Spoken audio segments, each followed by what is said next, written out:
गीता जी का 12वां अध्याय। अर्जुन ने पूछा, इस प्रकार जो भक्त सदैव योग युक्त होकर आपकी उपासना करते हैं और जो व्यक्ति प्रब्रह्मा को भजते हैं, इन दोनों में कौन सा श्रेष्ठ योगी है? श्री भगवान बोले, जो मेरे विषय में मन लगाकर श्रद्धा पूर्वक मुझको भजते हैं वे उत्तम योगी है, परंतु जो इंद्रियों को संयम करके सर्वत्र समदृष्टि रखने वाले, सभी प्राणियों के हित में लगे हुए, अकथनीय, अव्यक्त, सर्वव्यापी, अचिंतनीय, निर्विकार, अचल, ध्रुव अक्षर का भजन करते हैं, वे भी मुझे प्राप्त होते हैं। अव्यक्त में जिनका चित्त आसक्त है वह कष्ट देख पाते हैं, क्योंकि अव्यक्त गति को प्राणी कष्ट से पाते हैं। हे पार्थ, जो प्राणी अपने सब कर्मों को अर्पण करके मेरी शरण में आकर अनन्य भक्ति से मेरा ध्यान करते हैं और मुझे पूजते हैं, उन शरण में आए हुए भक्तों का मैं थोड़े समय में ही मृत्यु युक्त संसार से उद्धार कर देता हूँ। मुझ में ही मन रखो, मुझ में ही बुद्धि रखो, तब तुम मुझी में निवास करोगे, इसमें कुछ संदेह नहीं। हे धनंजय, यदि इस प्रकार तुम मुझ में अपने चित्त को लगाने में समर्थ ना हो तो अभ्यास योग द्वारा हमारे पाने के लिए बारंबार यत्न करो। यदि अभ्यास भी ना कर सको तो मेरे उद्देश्य से व्रत आदि ही करो। यदि मेरे लिए तुम कर्म करोगे तो तुम्हें मुक्ति प्राप्त होगी, और यदि ऐसा भी ना कर सको तो मन को रोककर अनन्य भाव से मेरी शरण में आ जाओ और फल की आशा छोड़कर कर्म करो, क्योंकि अभ्यास से ज्ञान उत्तम है, ज्ञान से ध्यान श्रेष्ठ है, और ध्यान से कर्मों के फल को त्यागना श्रेष्ठ है। त्याग से शांति प्राप्त होती है। जो किसी से द्वेष नहीं करता, सबका मित्र है, दयाधारी है, ममता और अहंकार जिसमें नहीं है, सुख और दुख को जो समान जानता है, क्षमावान है, संतोषी है, स्थिर चित्त इंद्रियों को वश में रखता है, दृढ़ निश्चयवान है, मुझ में अपना मन और बुद्धि को लगाए हुए हैं, ऐसा मेरा भक्त मुझको प्रिय है, जिसे न लोगों का भय है न लोगों से जो डरता है। ऐसा जो हर्ष, ईर्ष्या, दुष्टों से भय और विषाद से रहित है, वह मेरा प्रिय है। जो कुछ मिले उसी में संतुष्ट, पवित्र, निष्पक्ष, निष्पाप, दुख रहित, फल की आशा त्याग कर कर्म करने वाला, ऐसा जो मेरा भक्त है वह मुझे प्रिय है। जो लाभ से प्रसन्न ना हो, किसी से द्वेष ना करे, इष्ट पदार्थ के नष्ट होने से दुखी ना हो, किसी वस्तु की इच्छा ना करे, शुभ तथा अशुभ दोनों का त्यागी हो, वह भक्त मेरा परम प्रिय है।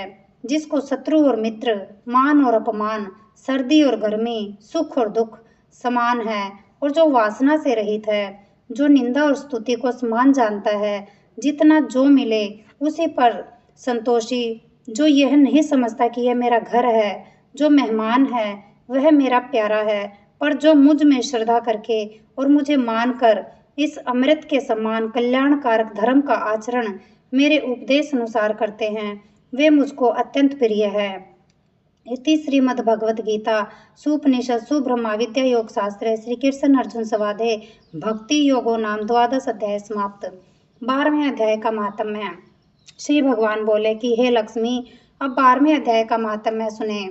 दक्षिण देश में सुखानंद नाम का राजा रहता था। उसके राज्य में एक मंदिर में एक ब्राह्मण भगवान नारायण की सेवा करता था। एक दिन भगवान जी प्रसन्न हुए।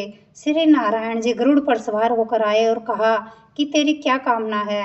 हे ब्राह्मण, गीता जी के 12वें अध्याय का पाठ करो, तब उद्धार होगा। तब उस विप्र ने भगवान की स्तुति की। श्री नारायण जी ने विप्र को कहा कि हे पंडित, आज से इस नगरी का राज्य तुझको दिया। इतना कहकर अंतर्ध्यान हुए। वह विप्र घर को गया। उस देश के राजा के कोई संतान नहीं थी। राजा ने उस विप्र को बुलाया और विप्र को राज्य देके आप तप करने को चला गया। वन में विरक्त होकर रहा और विप्र राज्य करने लगा। श्री नारायण जी कहते हैं कि हे लक्ष्मी, ये गीता जी के 12वें अध्याय का महात्म्य है जो मैंने कहा और तुमने सुना। गीता जी की जय हो। गीता जी की आरती।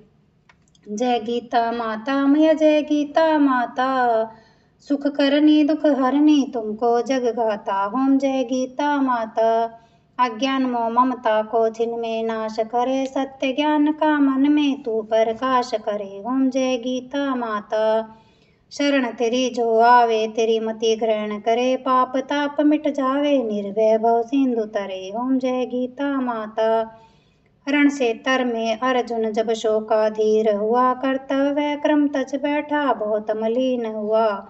ओम जय गीता माता। तब कृष्णचंद्र के मुख से तुमने अवतार लिया, तत्व बात समझा कर उसका उद्धार किया। ओम जय गीता माता। श्रीर जन्मते मरते आत्मा अविनाशी, श्रीर को दुख व्यापे आत्मा सुख राशि। ओम जय गीता माता। अतः शरीर की ममता मन से त्याग करो, आत्म ब्रह्म को चीनो उसे अनुराग करो। ओम जय गीता माता। निष्काम कर्म नित्य करके जग का उपकार करो, फल वांछा को त्यागो सद्व्यवहार करो। ओम जय गीता माता। मन को वश में करके इच्छा त्याग करो, निष्काम जग में रहकर हरि से अनुराग करो। ओम जय गीता माता। ये उपदेश तेरे नर मन में लावे, भगवान भव सागर से वह क्यों ना तर जावे। ओम जय गीता माता। जय गीता माता मैया जय गीता माता, सुख करनी दुख हरनी तुमको जग गाता। ओम जय गीता माता।